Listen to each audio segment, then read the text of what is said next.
Hi, I'm Jill Gostin, the IEEE Region 3 Director. I hope you find these volunteer resources useful and informative. This is one of several modules which provide training and informational resources for individuals serving in volunteer roles at the IEEE region, section, and chapter level. In 2020, our annual Region 3 conference had to be canceled due to COVID-19. Because of that, we quickly decided to go virtual. We held WebEx meetings to provide the training and information that was to be given to volunteers at the conference, and we recorded those sessions. These recorded modules created the foundation for our IEEE Region 3 Volunteers YouTube channel. The value of these recorded modules has become very evident, so we will continue to build on what is offered here. If you have suggestions for additional content, please leave a request in the comments below. Good evening, everyone. My name is Bill Marshall, Chair of the Section Support Committee. We have two programs tonight. I'm not going to interfere with them too much, give them as much space as possible. However, Director Jill Gostin is on the call, and I'm going to give her an opportunity to open things up here. And I noticed that her last name is misspelled, but it's Gostin for future reference. So Jill, go ahead, and I see that you're unmuted now. Yeah, thanks, Bill. First, thanks to all of you that are attending, and especially thanks to Grayson and Glenn for presenting. As you know, SoutheastCon, we had ended up having to cancel. And what we're doing now is taking time over the several months since SoutheastCon to offer virtually some of the training and information sessions that would have happened at SoutheastCon. This particular set through June is what would have been our breakout sessions, and they're all about ideas for hosting new events, something maybe that a section has never tried before. And so we're trying to get everybody to try something new and different. And the purpose is that we're hoping we will bring in people who either have stopped engaging with the section or maybe never fully engaged, and even people that aren't in IEEE that may say, hey, that's something that's kind of interesting to me. So we want new things that would spark someone's interest and bring them in. And these first two are 2 of 8 sessions where we'll be talking about ideas, and all the sections will send information about some other ideas too. You know, especially right now where we're not able to meet the way we used to be able to meet.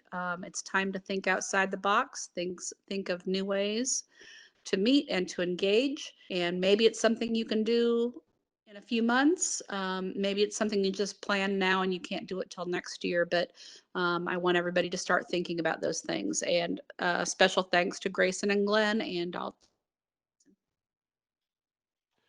So what I'm going to do before Grayson gets started, I just want to let everyone know that I did remember to turn on recording for this session. So it'll be available, the slides will be available, and the presentation should be available streaming on the YouTube channel as soon as we get that set up.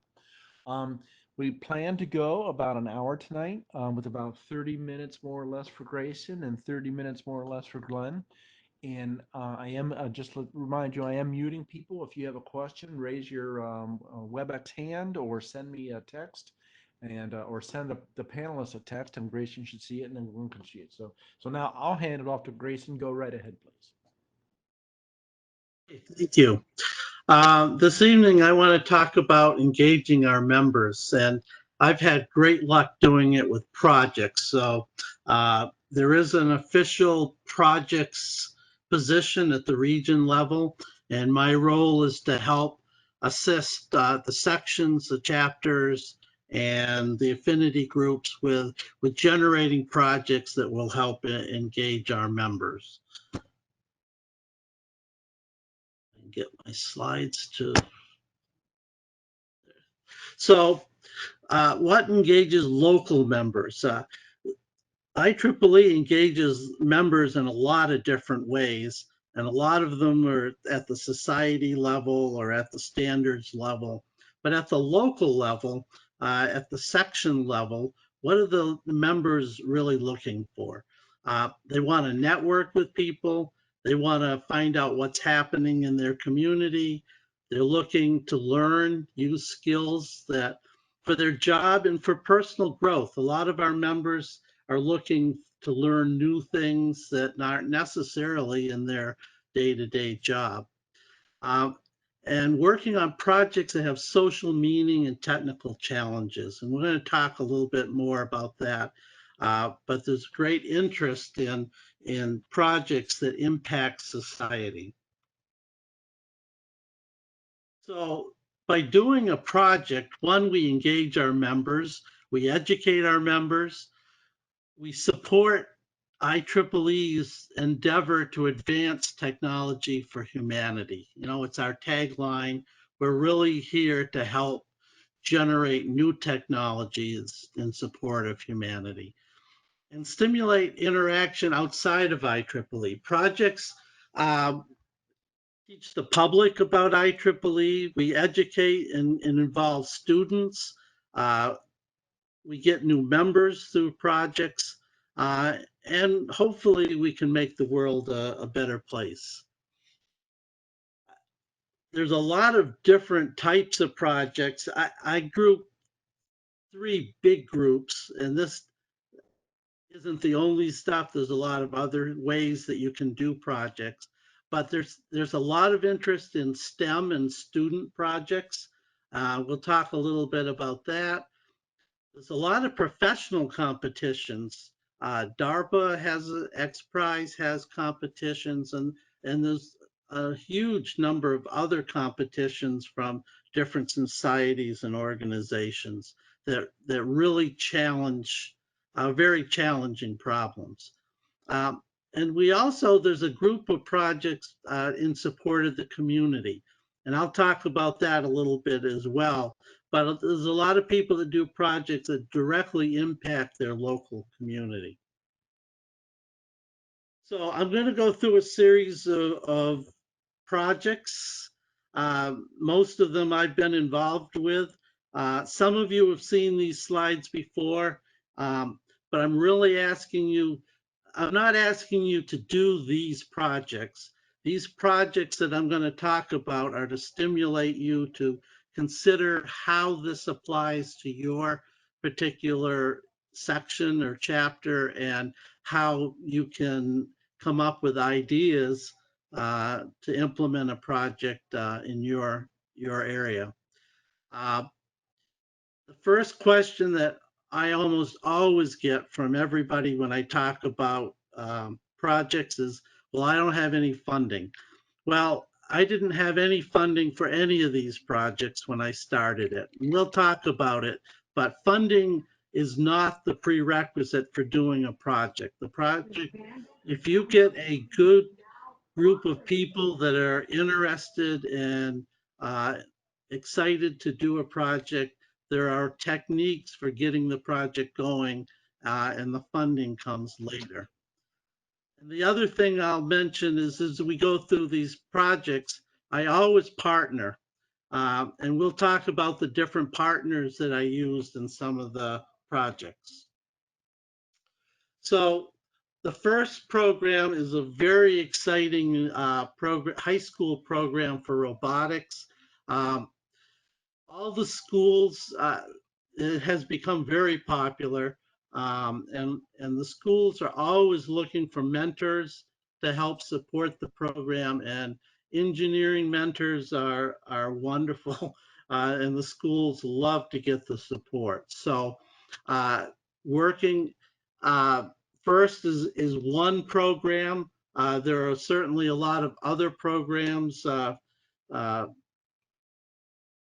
Future Cities is one, and there's many others. So, but contact your high schools and your local community colleges and find out how you can get a group of people and support those organizations. I had the pleasure of starting a team for the DARPA Grand Challenge many years ago now. It's amazing, it's gone quickly. But we actually created an autonomous vehicle that could drive itself without human intervention. This is back 2003, and the technology's changed a lot now, but back then it was a very, very challenging project. We worked directly with NC State. They were involved and did a lot of the work on the program. We had interest from not only IEEE, but several universities. We had industry support as well as the public. The public was very excited, and we did a lot of outreach programs with the public to talk about the program and to demonstrate the technology. Very exciting program. Uh, we went on to do the DARPA Urban Challenge, which was a follow-on contest from DARPA. And this was operating a vehicle in a urban environment with traffic circles and stop signs and other cars driving around. We had 65 people engaged in the project, including Lotus USA, and you'll see pictures of the car. We're on the cover of Machine Design magazine, the front page above the fold for several newspapers. Discovery Channel followed us around and did filming of us. And it was just a really exciting program. We had lots of recognition worldwide. We would find articles about our vehicle in multiple languages around the world. So that was a project we started in the section, and it grew much bigger than that, but it was a great way. And I still have members today that talk about that program and what a great program it was and how much fun they had doing it. And a lot of the students that were on that project are now, they're in Europe and Australia, and they're running big operations, so it's a real pleasure to see the students and a lot of the mentors and how much fun everybody had on this project. So I'm not gonna, because of the time, I'm not gonna spend a lot of time on this one, but we did have the opportunity to partner with another organization. And out of that partnership, we gained about 25 members. And there were a number of reasons for that. And about half of the people in that organization went on to start another group, and some of them joined IEEE Robotics and Automation. So it's really important to work with organizations outside of IEEE. We tend to be very focused on our group and our members, but there's a lot of interesting groups doing a lot of interesting things in our community, and it's really exciting to partner with them. One, they learn about IEEE, and we tend to get a lot of members out of those partnerships. So when you're looking at a program, don't forget the organizations in your community. We did a seminar, a one-day seminar on Robo research, it was called. We did this for a couple of years, and I still get asked to do it, and we just haven't had the time currently. But we set up a one-day program. We invited state government to come, universities and industry speakers. We had a whole track of different talks about robotics in North Carolina, which is where I'm located. And it was really exciting, and people still talk about that program as well. So, and it wasn't really hard to do. It took some work, but getting the community involved, getting the universities involved, you can set up these seminars. And even in today's world, we can set up virtual seminars as well. So this is another way to engage members, and both internal and external, and get them more interested in the work you're doing. The humanoid robot project we started, I think it's like 5 years ago now. We used to have, like, the Robotics and Automation chapter in Eastern North Carolina used to have like 2 meetings a year, or 2 mandatory meetings. We started the program and we've been averaging around 50 meetings per year for the last 4 or 5 years. We have a weekly meeting that is well attended, where we have a hands-on and we work on the robots and develop new parts, new challenges with the robots. So the engineers love hands-on stuff, and to engage our members, it's, I always remember the analogy, do you want to have the lecture, or do you want to go into the lab and play, and do a lab project? And most of us, I think, will always go to the lab and play. And it's true today. Your members like to touch things and develop things and work on things. So if you can create a program, you can find out that they have uh, really exciting attendance, and you'll get a lot of engagement from your members.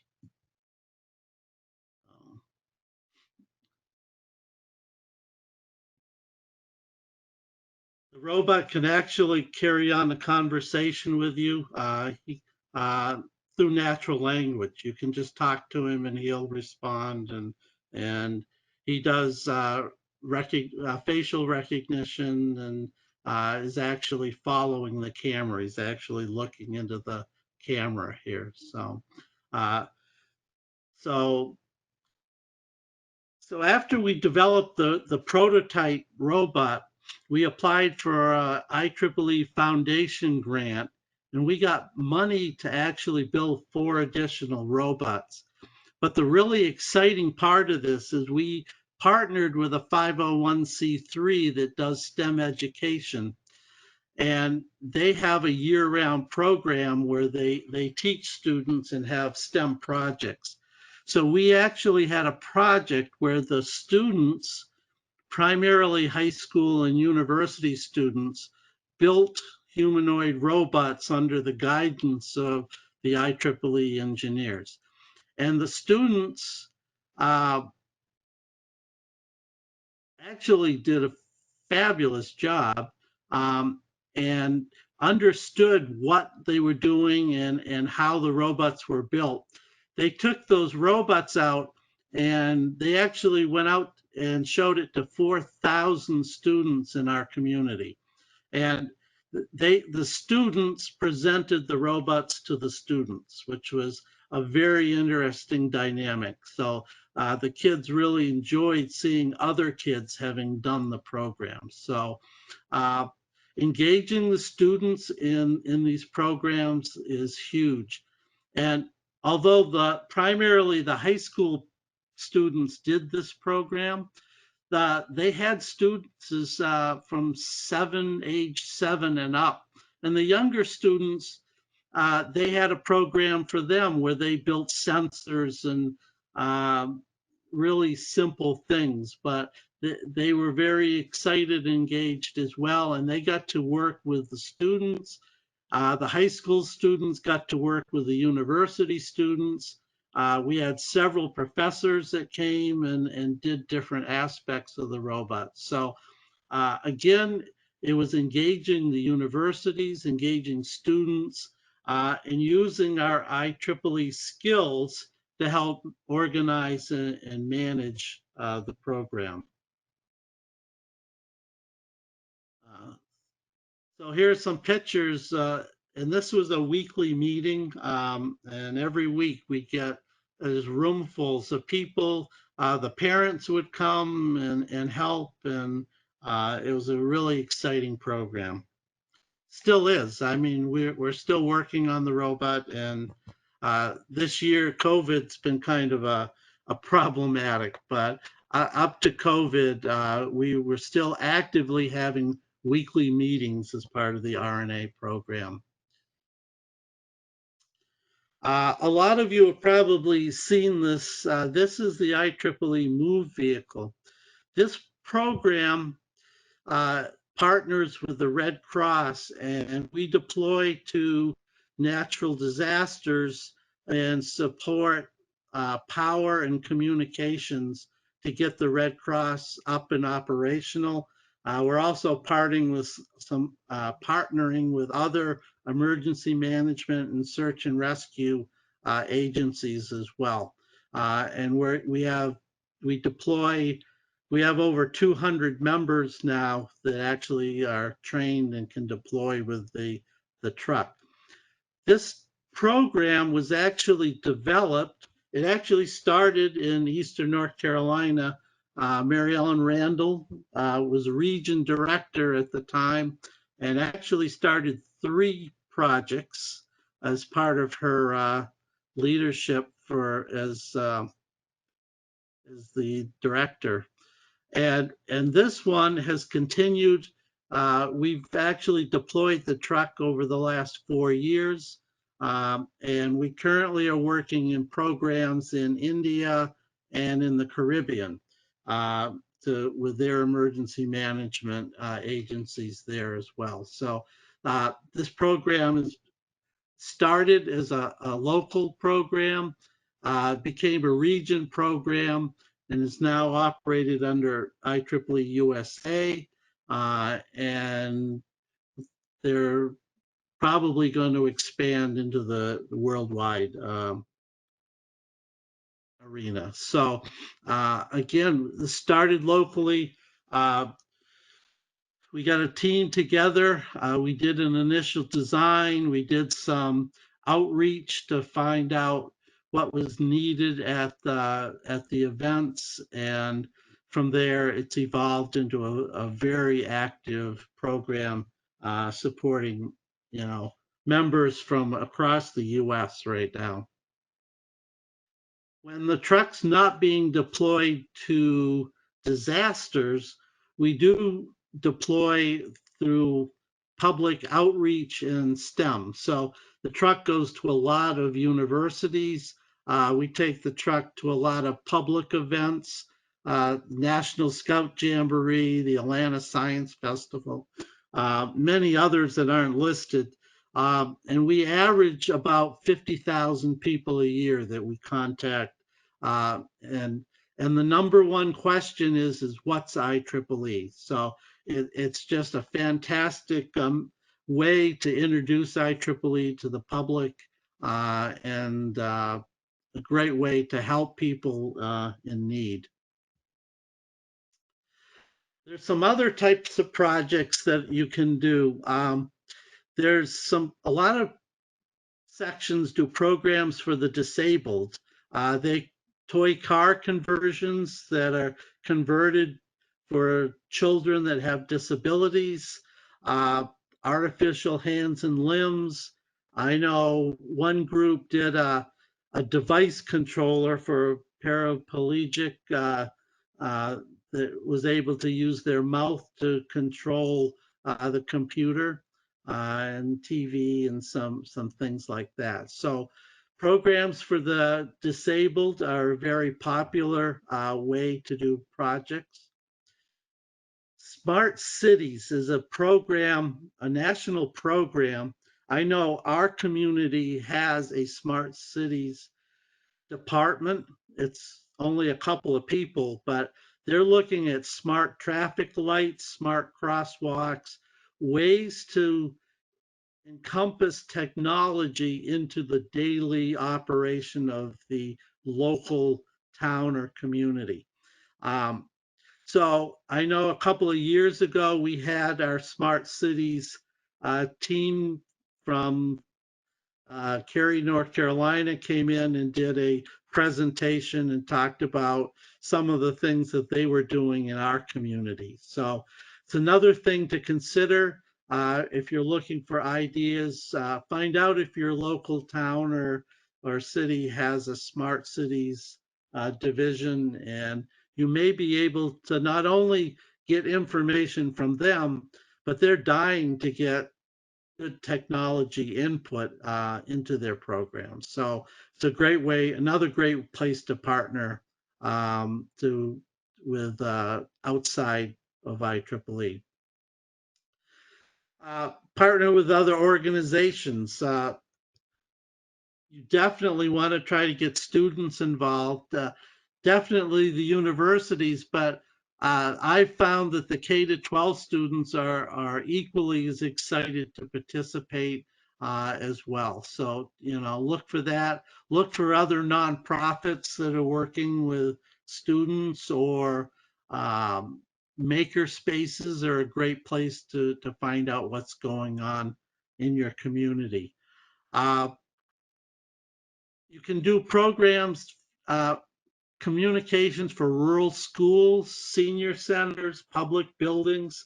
Uh, if you live in a rural area, there's a great opportunity to help the community by coming up with some cool ways to communicate and get internet into some of these places that don't have it.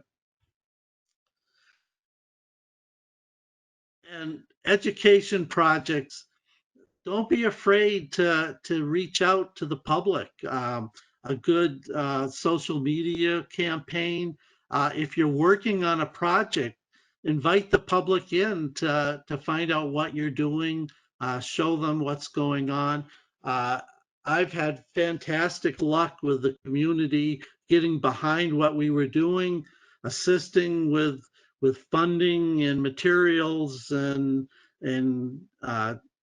keeping us in the paper, and keeping us updated. So again, you know, we do a lot of stuff internal in IEEE, but you can really leverage the community. You can leverage our partners and other nonprofits. You can leverage the students and the universities. All come together to help make your project more successful. So how do you pick a project? You really need to find out what your members are interested in. Uh, that's it's really key, is you need the people that are going to be involved in the project to be excited and challenged by the project. What universities, industries, schools, nonprofits do you have in your area? Who can you partner with? Industry usually comes with money and support. It's a great place to get your project started and running. What IEEE society chapters do you have in your section? Uh, Most of these projects are multidiscipline, and all the big projects today tend to be that way. So can you involve 2 or 3 or 4 of your societies together in different aspects of a project? It's just a great way to get everybody working together. You really do need to find a core team that is passionate about the project. You need 2 or 3 people that are really going to be excited and passionate and willing to lead the project for it to be successful. The social media plan, I've talked about it several times.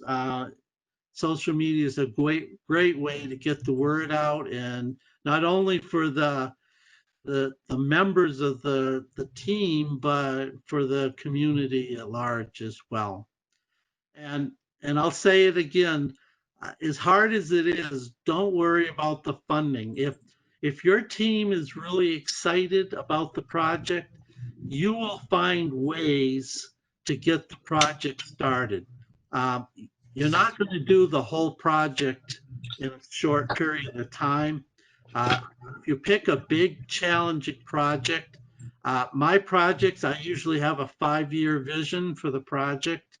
And then you start biting off the pieces, you know, well, we'll do this first piece, and we'll do the next piece, and then we're going to do the next piece after that. And once you get the first couple of pieces done, you will start to get support. Uh, you'll start funding opportunities, partnership opportunities will start appearing. Once they see that you have a real plan, you can actually produce something, and that the program is real, then the funding and a lot of other resources will become available to you. But please get your program started. And I know in mine that everybody used to donate parts, and we chip in and get stuff off eBay and whatever it took to get the program going. And then once the program is going, the other opportunities will kick in. So long-term goals. So Grayson, Yes. we wrap this up here, this portion? Yeah, I think there's only one more slide, so Okay. we're almost done. Uh, so then you start taking short-term specific goals. You're partnering, your funding will come, and projects should give back to the community. So IEEE, we're advancing technology for humanity. The project should have some technical aspect to it. It should assist the community in some way, and it should educate not only our members, but the students and the public at large. And my role as R3 projects coordinator is to make you successful. So feel free to contact me. I'm glad to discuss programs.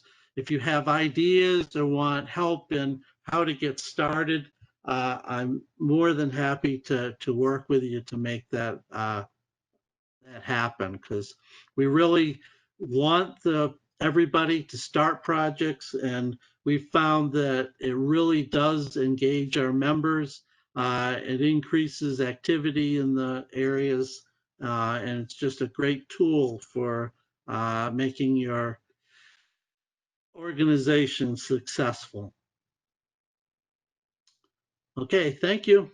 Thank you, Grayson. So while you were talking, 3 questions came in that I answered privately, but I want to give you a chance to answer them publicly. The first question was, how many trucks are there? Move trucks. Today there's one. We're running totally on donations. So we're working on funding. There's a funding committee, and we're working on additional vehicles for the US. And there's work in India for a vehicle in Bangalore as well.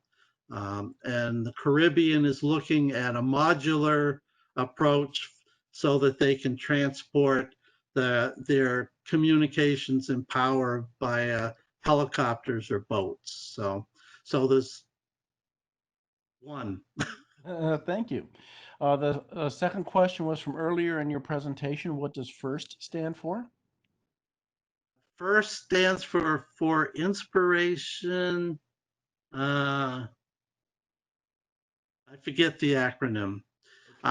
You can look it up on the web. It's a very active program and has been hugely successful in engaging high school students in technology. I was able to find earlier in response to the private question for inspiration and recognition of science and technology. Very good, thank you. And then the third question that came through was, where are you located? I am located in Cary, North Carolina, Eastern North Carolina section. Very good.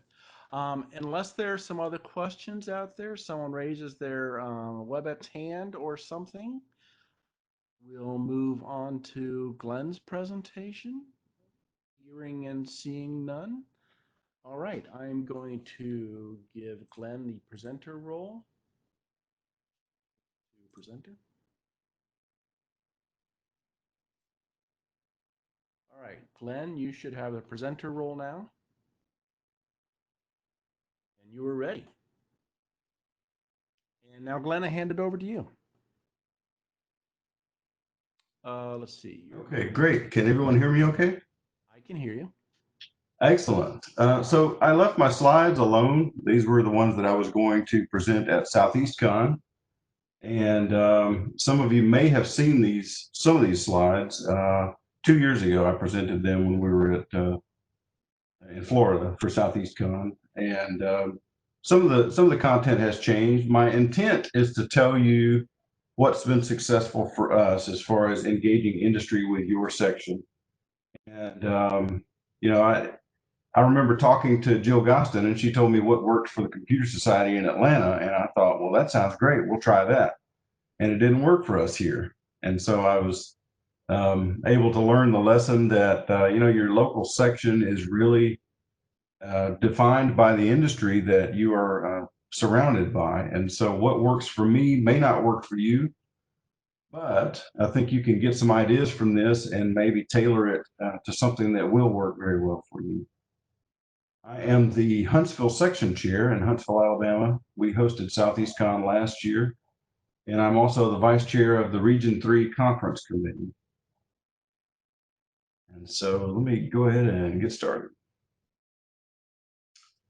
So this may seem a little elementary for our listeners tonight, but even as a section officer, I've found that a lot of people, including section officers, don't have a really good idea of how the IEEE is organized, what the hierarchy looks like. And as a result of that, a lot of people are just confused about what's a chapter, what's a section, how am I to report my activities, that sort of thing. So I wanted to start out just by talking a little bit about that. Talking about what industry around your section may gain by being more engaged with you, what you get from that, what your section or society gains. How do you go about finding contacts? This is always a big question. Give you some examples of what we've done here in Huntsville. And I found out 2 years ago when I was giving this talk that I thought Huntsville was kind of a behind the curve section as far as activities. But I found out that we were one of the more active sections. So I can tell you what we've done that's been successful and some of the things that maybe hasn't been so successful. And then some of the secrets to how our activities have done so well for us in some areas. So obviously a section is the entity which caters to the needs of whoever's in your area. And I love this quote from Mark Torres. I was on the Region Support Committee last couple of years, and Mark would always start every meeting by telling us that the section owns the relationship between the local members and IEEE at large. And I really took that to heart because as an IEEE member, before I got involved, I really didn't understand what IEEE was other than some big organization that published a lot of journals and had conferences. And so when I got involved with my local section. And so I really think that's an important definition for us to take to heart. And then the chapter is the technical community within a section. So each society will have chapters in a section. And it turns out there are 39 technical societies. And there will be people in your section who are already in chapters who may or may not be aware of your section at all. In fact, we're recently reaching out to people who are members of various chapters in our society, in societies who didn't know that the Huntsville section even existed, and we're getting them involved. And so you can have section activities or chapter activities, and it's really up to you how you run this. You can get chapters together. You can run section activities. You can have guest speakers for the section. You can have seminars and conferences like SoutheastCon, which is a region conference, but it's hosted by a section. And you can have workshops. You can have all these different things from your section point of view or from a chapter point of view. And you can even get together with another section. And so as the Huntsville section chair, I'd like to offer up, if anyone has an idea or if you have an interest in collaborating on some of these activities, let me know. We're always looking for opportunities to better serve our section and yours as well. I love this picture because even as a section chair, I don't have this burned into my mind, and looking at it, it really drives home a few points. One is that a lot of what the IEEE members see belongs to the section. And so it's interesting that you would have members in your section who don't know that the section exists. I think it's interesting to note that chapters can have members that aren't at all involved in the section. And we have our largest chapter is our Computer Society chapter. We have 140 active members in that chapter. And we have roughly 15 people show up at a Computer Society meeting, typically a technical meeting. On the other hand, our EMC Society chapter has something like 25 active members, and yet they have 50 to 60 people show up at their technical meetings. So go figure. But it can be a situation where you have a lot of chapter members who aren't at all active in your society. And so that's something that is an interesting problem to study. Also, there are affinity groups, and I'll talk about some affinity groups that we've recently gotten involved with. And student chapters. What I've noticed is if you're geographically dispersed, kind of like we are, we're called the Huntsville section, but we serve pretty much from Birmingham north to Tennessee, and actually part of Tennessee. And we can have a student chapter that's an hour's drive away from where we have our executive committee meetings. And we've recently had a student chapter started up at a university in Alabama that's a little over an hour's drive, And so we're trying to figure out how to get them involved. And they had no idea that we even existed, that they were part of our section. So this kind of drives home the point that I was trying to make here. So industry has to get something from being involved with you, and otherwise they wouldn't be all that interested in it. And it turns out it's an easy problem to describe to them. They show up and have a group of engineers who are interested in whatever it is they're selling or whatever it is, whatever problem set they're working on. You have professionals who are in that area and may already be current customers. You have potential users of their products and services, and particularly I'm thinking about vendors. Like if you might want to do a section tour of some facility, you can easily explain why it might be in the best interest of that company to let you do a section tour. They're going to have some current customers. They're going to have some future customers come through. And participants can interface with the folks. If vendors are, and I'll talk a little bit about our EMC chapter in a little bit, how they use vendors to sponsor meetings. But vendors can come and showcase new products, so that your members may come as participants of the meetings, and they can get help from the vendor to resolve some technical support issue. There may be people at the meeting who are experts in that area who can answer questions. And so what you get is really this group think that starts to form, and you can really have some strong ties within a chapter by having those sorts of meetings.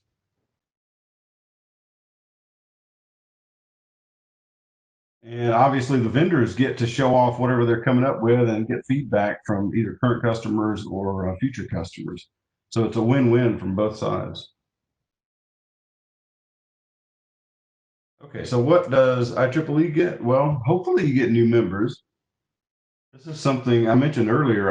Our EMC Society has, they have about 25 active members. That may have grown now, but they have these technical meetings where they have 50 to 60 attendees. And so as a section chair, I'm asking the question, well, shouldn't your chapter grow as a result of these meetings? And so they're actually starting to recruit IEEE memberships out of those meetings. And so that's one thing that we're focusing on. So you can get new members out of these vendor technical meetings that they come and present. Vendors can actually have experts that are in your chapters who are experts on their products. For example, Tektronix may have some oscilloscope that they want to show off, and someone in your chapter is an expert on Tektronix. And so the vendor can have one of your members come and present. And so your member is not only an expert in the vendor's product, but also an IEEE expert. And so they can talk to why you should be a member and all those sorts of things that we would be interested in hearing. This is an interesting thing. Sponsors can provide a meal, and we've been very successful at finding people who are willing to do that. So in the end, it can end up that if you have someone who can provide meeting space for you, one of your members has a company who's willing to open up meeting space, and you have a vendor who's willing to pay for food, then you may incur no costs for these meetings. And so the attendees get great networking. They get the latest technical information, which is why a lot of people who aren't IEEE members might come to these meetings, but then they see the benefits of membership. They learn about new stuff that's out there. They get help on issues. And of course, for growth, they get the opportunity to offer their own insight if there's some question that comes up or some thought that they'd like to offer some extra information about. Okay, so the big question, how do you find contacts? Well, obviously the contacts should be within your section, people that don't have to travel very far to give presentations. Or in this day and time, you may find someone who's willing to give a WebEx type talk. We have a TIMS, the Technical Engineering Management Society, in our section is having a talk next week where the presenter is going to be in India. So that's interesting, but you may find a company who's willing to provide a presenter who is not co-located with your attendees. And I have this little star over here because our EMC chapter for the Huntsville section we nominated them for an industry engagement competition award that was going to be decided at the sections Congress this year, which of course has been canceled, but I don't know if they're going to award those still, but we nominated them for that because of the reasons that I'm about to show you. So the Huntsville Electromagnetic Compatibility Society chapter, like I said, they have somewhere between 25 and 30 active members. But for a long time, they have been cultivating relationships with vendors and potential customers. They reach out to vendors that the IEEE chapter members would be interested in hearing from and ask if they'd be willing to support the society.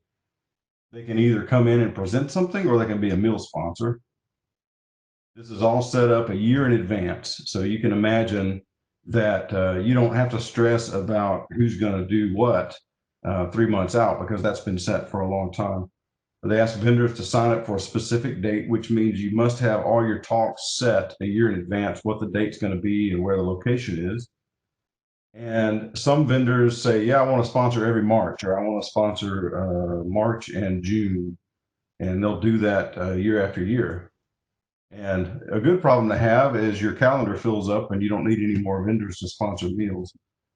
But they actually buy a nice dinner. This is not hors d'oeuvres. This is an actual nice sit down dinner that they have. It's roughly once a month, and the vendors have been very excited about it. I think they see the benefit of all these engineers being in the room at the same time when they get to give their sales pitch. And so they obviously see the benefits of who's in the audience and what the possibilities are. So I reached out to our EMC chapter chair and I said, give me some advice for how you guys are so successful. And this was one of the things that they came up with. So he said, we try to use humor for boring topics. And so this, wasn't looking for this specific one. I just went out to events that they offered last year and I found this one. It was given in April of last year, 2019. And it's adapting the CISPR 16 absorbing clamp for space EMI testing, which may sound exciting to someone, but not sure what it means. But they say it's going to be a Shakespearean journey into adapting this clamp for space EMI testing. And that's kind of funny. I'm not even sure what that means, but now I'm interested in listening to it. And what they do is there's a business in town who always provides space for them. So they meet at the same place at the same time. And after doing this for years, you can imagine that engineers know it's going to be the third Wednesday of every month or whatever the date is that they set. It's good food. The vendors pay for a nice sit-down dinner. They provide humor. And I really thought this was a neat idea. They offer scholarships to get students interested in attending. And what that means is every year they give away a $500 scholarship to a student that they select. And the rules are the student has to come to at least 2 technical meetings, and they have to write 1-page descriptions, basically summaries of the talks that they attended. So the student writes up those summaries, turns them in, and then at the end of the year, they award a $500 scholarship to one of the students who attended, and they get good participation from that. So that's just one idea that you might use.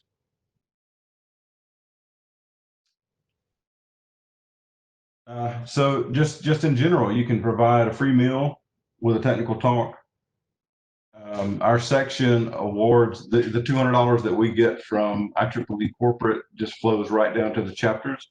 So they get $200 for each chapter per year to buy food, to buy whatever it is they want to use to entertain their attendees, if they want to do a social or something like that. As I said, they have a pretty good attendance at their meetings, EMC does. And this is one idea we've had. Some of our chapters are fairly small. And what we've done is we get chapters together to host a lecturer, a distinguished lecturer. So you can pool money from multiple chapters and bring in a distinguished lecturer from outside. Or if you could get a couple of chapters together to pool their money to have a really nice dinner for attendees. A lot of ideas here. You can host a hackathon. That's a very popular thing. And if anyone wants any kind of advice, or if you want help doing any of this, please contact me. I'm happy to. If I don't know the answer, I can put you in touch with someone who does. Socials are very popular. We have both chapter socials, and each summer we'll have a section social where we bring in, we invite anyone who wants to come. They don't have to be an IEEE member. We want them to come in and understand who we are as a section and what we offer to the technical community. Obviously, you can have joint technical meetings. And you can host SoutheastCon. And I'm not joking there. It was a really big deal for Huntsville in 2019. We've been offered 2024, and we decided we're going to do it again in 2024. And so it was just a big deal for us. And it was a great income opportunity for the section. It was a great learning experience. There's so many things that we're still trying to unpack from over a year ago that we offered this, that we helped put together this conference here. And you know, the region conference committee looks for people to commit several years out to host. And so I would really encourage you to either get involved, offer to host if you can, but at least get involved with helping plan and put on SoutheastCon. It's a huge deal. I thought this was interesting. So a year in advance, our EMC society has filled up vendors who are going to pay for meals. And so for 3 years, this is what they told me, for 3 years, they have not had to ask anyone. People come to them and say, I want to sponsor a meal. And so that's a really big success story, I believe, but it's taken a lot of effort to get there. We've just added a WE affinity group. That's women in engineering. And that's a big thing. So really get women involved with the section, with activities that are going on in the area. We've had a lot of good response from that. We went out to OU Analytics one day to just see who's in our section, and we found out that we had about 39 people in the Power and Energy Society, but we had no chapter. And so just a few months ago, we decided to form a chapter. And so that's something that you can do. You can look at who's in your section and figure out what sort of technical information you should be focusing on. You can maybe start up a new chapter. And I should say that we're starting to get people in the power industry who are coming to us. We had somebody on our XCOM today that I'd never met before. He's a power engineer locally, and he came because of this new chapter that we've started. So that was a great thing. You can also hold a joint meeting with some other organization. So that's just an idea. If there's some other really active organization, you can get involved with that. For example, there's an AIAA group in town. We were asked to provide reviewers for some of their papers that were being submitted to a local conference. So that can be a good opportunity. So I asked the EMC Society for some tips, and this is what they said. It's a long-term game. It's not a short-term game. So keep that in mind. And ask people to step up. They said that's really the biggest deal. And as I was thinking about that, I realized the only reason I got involved at the section level is because I showed up to an executive committee meeting and someone said, "Hey, would you consider being the Computer Society chapter chair?" So that was my first XCOM that I attended, and I got involved because someone asked me to. And here I am so many years later, still being involved in the section. That's a big deal to ask people. If you sit and wait for them to volunteer, it may never happen. But if you ask someone to step up, chances are they'll take it into serious consideration. But as far as getting the vendors lined up for paying for meals, that can take a long time. And so you have to be patient. Maybe instead of trying to have a meeting every month, you try to have 2 meetings a year to begin with.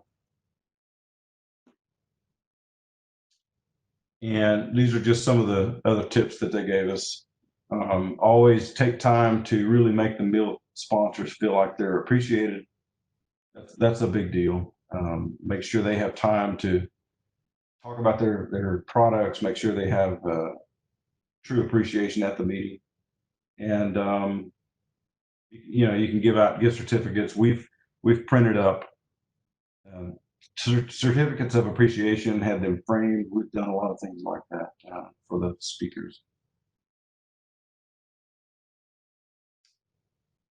And every chapter is going to be different, so don't try to make yours look exactly like someone else's. Figure out what yours is all about and let it thrive in that direction.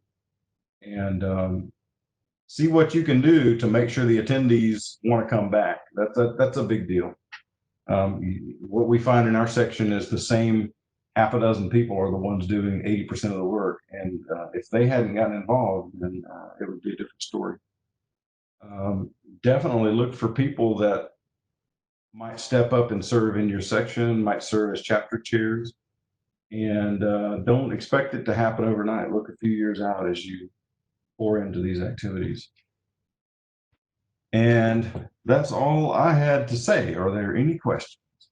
Thank you, Glenn.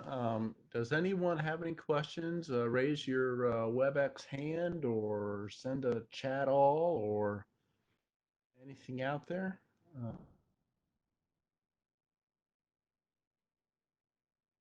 Seeing anything so far. I'll leave what I'm going to do is I'm going to go ahead and claim the screen, Glenn. And if any questions pop up while I take over control of the screen, then I'll certainly pass them on to you. Let's see, screen sharing. I'm hoping to be able to share this screen. Do you see the schedule for the upcoming events? Anyone? No, we see the top portion of your window there. PowerPoint. Okay, there we go. You see it now. Now we do. Well, that's kind of interesting. You can see it now and I can't. That's a curious experience. All right, so I will have to trust that I'll remember what's there. Those are the events that we're anticipating, the schedule that I anticipate throughout the rest of June. Next week, it will be Eric Gregorian to talk about conferences and workshops, I think, and then followed by Charlene Brown to talk about senior member elevation. And then 2 weeks tonight, it will be Dave Green and Bill Ratcliffe talking about, I think, the R3 Mentor Program. And they'll be followed by professional development events by Jacqueline Cunningham. And on our last Wednesday this month, there is the chapters, branches, and affinity groups by Kristen. And there was a question tonight about starting chapters.